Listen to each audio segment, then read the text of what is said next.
지금까지 올려드린 영상에서는 입찰할 부동산의 기본적인 권리 분석에 대해서 올려드렸는데요. 오늘은 낙찰받고 싶은 부동산이 있을 때 어떻게 입찰해야 되는지에 대해서 알아보도록 하겠습니다.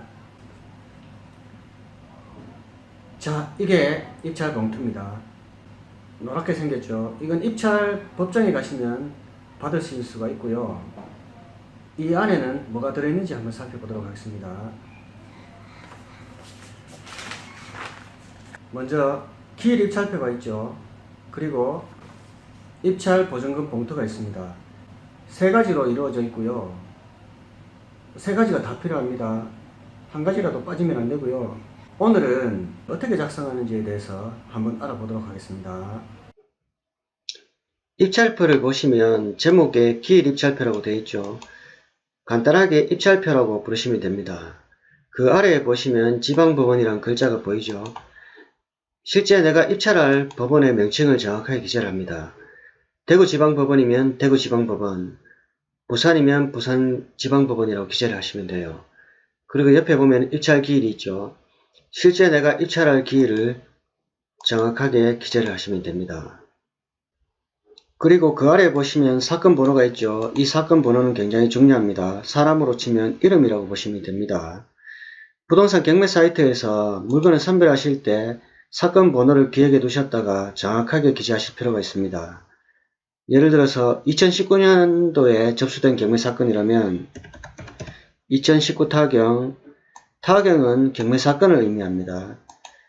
그리고 1, 2, 3, 4 이렇게 일련 번호가 붙을 수 있습니다. 그러면 2019 타경 1, 2, 3, 4, 5 이 전체가 어떤 경매 사건의 사건 번호가 됩니다. 그리고 그 옆에 보면 물건 번호가 보이죠. 이 물건 번호는 기재를 하는 경우도 있고 기재하지 않는 경우도 있습니다. 통상적으로 부동산 하나를 경매에 집어넣으면 이 사건 번호로 특정이 되기 때문에 물건 번호가 필요가 없습니다. 그런데 이런 경우가 있죠. 채권자의 채권이 1억인데 채무자의 부동산 여러 개를 살펴봐도 1억이 넘는 게 없을 수도 있습니다. 예를 들면 토지가 세 필지가 있는데 3천만원, 4천만원, 5천만원 이렇게 감정가가 나왔다면 어떤 걸 선택해도 채권자의 채권을 해소할 수가 없습니다. 그래서 이런 경우에는 두 필지, 세 필지 또는 그 이상의 부동산을 모두 경매에 접수시킵니다. 그러면 동일한 사건 번호 뒤에 번호가 1번, 2번, 3번, 4번 이렇게 붙을 수 있습니다. 그런데 입찰하는 사람 입장에서는 모든 사건에 다 입찰할 필요가 없기 때문에 내가 입찰하고 싶은 물건을 선별해서 물건 번호를 기재할 수가 있습니다. 예를 들어서 1번 물건을 입찰하고 싶으면 물건 번호 1번, 3번 물건을 입찰하고 싶으면 물건 번호 3번을 기재하시면 됩니다. 그리고 물건 번호가 없는 경우에는 기재하지 않고 비워두시면 되겠죠. 그 아래에 보시면 입찰자란이 있죠. 그리고 입찰자란은 본인과 대리인란으로 나뉘어져 있습니다.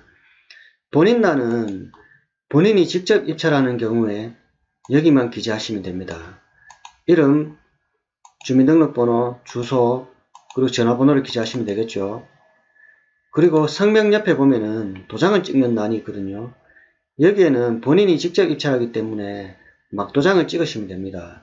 그래서 입찰하실 때 신분증하고 막도장을 준비하시면 되고요. 자, 본인이 입찰하지 않고 대리인이 입찰하는 경우가 있죠. 그럴 때는 이 대리인란과 함께 본인란도 같이 기재하셔야 됩니다.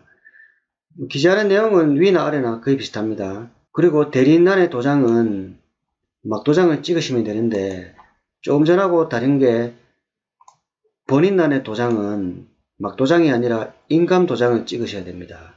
그리고 인감도장을 찍었기 때문에 인감증명서를 첨부를 하고 위임을 받았다는 것을 증명하기 위해서 위임장을 첨부해야 됩니다. 위임장에 대한 내용은 조금 이따 설명을 드리기로 하고요. 그리고 대리인 본인과의 관계에는 지인 또는 가족 그렇게 기재를 하시면 되겠죠. 대리인이 입찰하는 경우에는 일반인이 반복적으로 입찰하시면 안됩니다. 반복적으로 입찰을 하시면 변호사법 위반으로 걸릴 수가 있습니다. 그 아래 보시면 입찰 가격이 있고 보증금액이 있죠.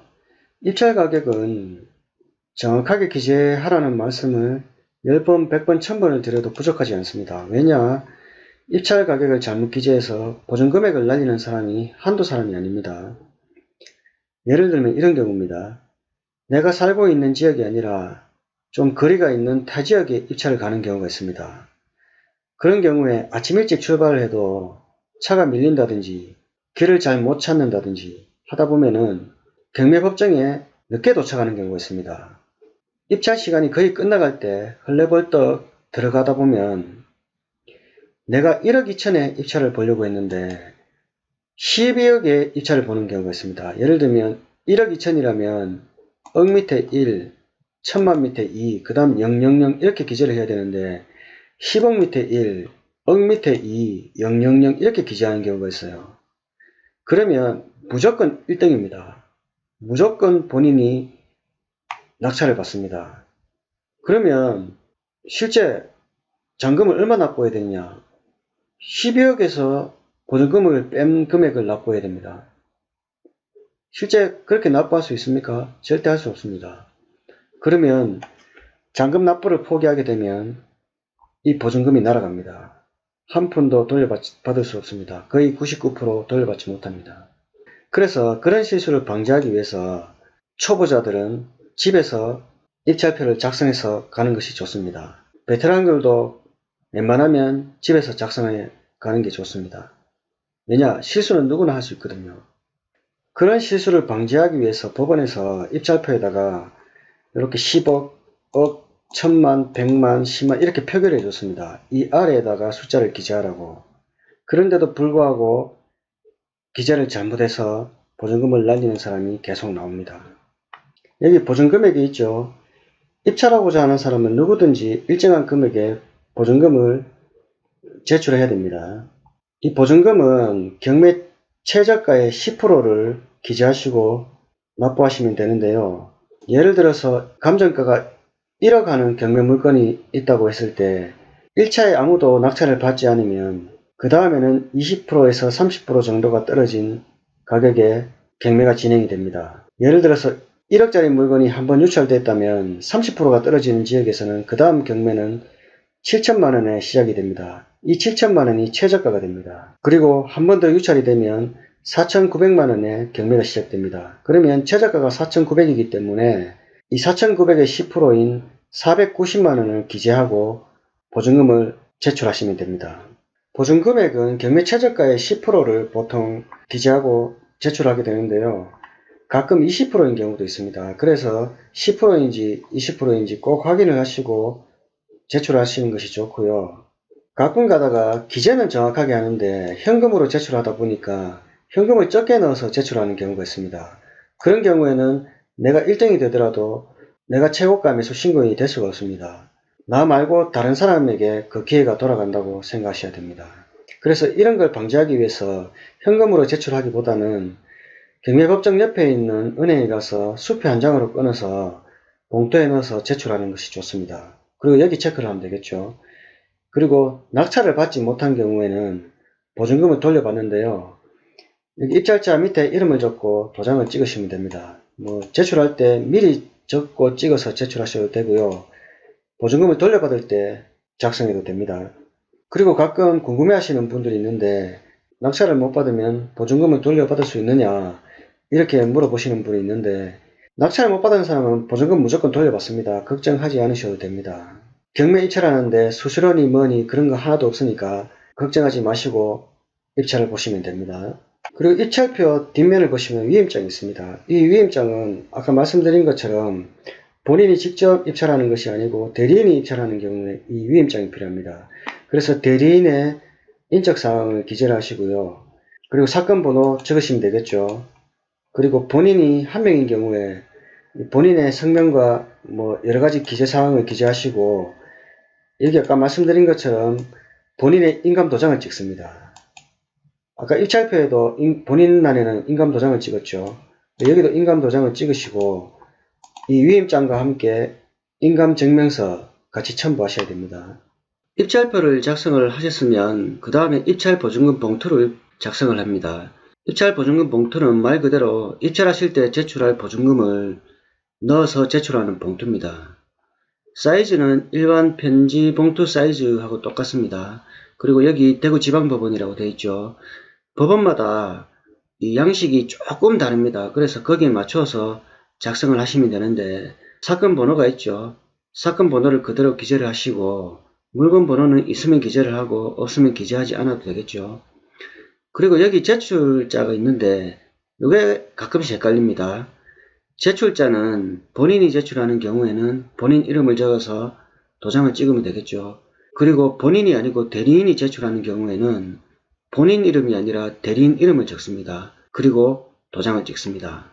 그리고 여기 보시면 인이라고 있죠. 점선을 따라서 접으면 이 접선과 아래쪽이 만나는 부분이 있겠죠. 거기에 간인을 하듯이 도장을 찍습니다. 그리고 뒷면을 보시면 도장 찍는 자리가 두 개가 더 있죠. 그리고 여기 한 군데 찍었겠죠. 그래서 총 3군데 도장을 찍습니다. 이렇게 해서 봉투를 입찰 봉투에 넣어서 함께 제출하시면 됩니다. 자, 다음은 입찰 봉투입니다. 입찰표와 입찰 보증금 봉투를 기재를 하셨으면 그 두 가지를 이 입찰 봉투에 넣어서 제출을 하게 됩니다. 입찰 봉투는 지금 보시는 것처럼 사이즈는 조금 크고요. 기재하실 내용은 그렇게 많지 않습니다. 이 입찰 봉투 제목 아래에 보시면 제출자 성명이 있죠. 본인이 직접 제출하는 경우에는 본인의 이름을 적고 도장을 찍으시면 되겠죠. 대리인이 제출하는 경우에는 본인의 이름을 적고 본인의 인감 도장을 찍습니다. 그리고 대리인의 이름도 적고 대리인의 막도장을 찍으시면 됩니다. 위에 보시면 입찰자용 수취증이라고 있죠. 이 수취증은 입찰을 하실 때 신분증과 함께 입찰 봉투를 제출을 하면 그 직원이 이 수취증에 번호를 적어서 입찰자에게 다시 이렇게 찢어서 돌려줍니다. 이 수취증은 낙찰받지 못했을 때 보증금을 돌려받아야 되겠죠. 그 보증금을 돌려받을 때 이 수취증과 신분증을 같이 제출하면 보증금을 돌려받을 수가 있습니다. 그런데 만약 수취증을 잃어버리시면 보증금을 돌려받을 때 애를 먹을 수가 있으니까 꼭 보관을 잘 하셔야 됩니다. 봉투의 뒷면을 보시면 사건 번호가 있죠. 사건 번호를 기재를 하시고 물건 번호가 있으면 기재하시고 없으면 기재하지 않아도 되겠죠. 그리고 입찰 보증금 봉투처럼 도장을 찍는 곳이 3군데가 있습니다. 이 도장을 3군데 찍으시고 그리고 접어서 스테플러로 찍은 다음에 이 봉투를 반으로 접어서 신분증과 함께 제출을 하시면 됩니다.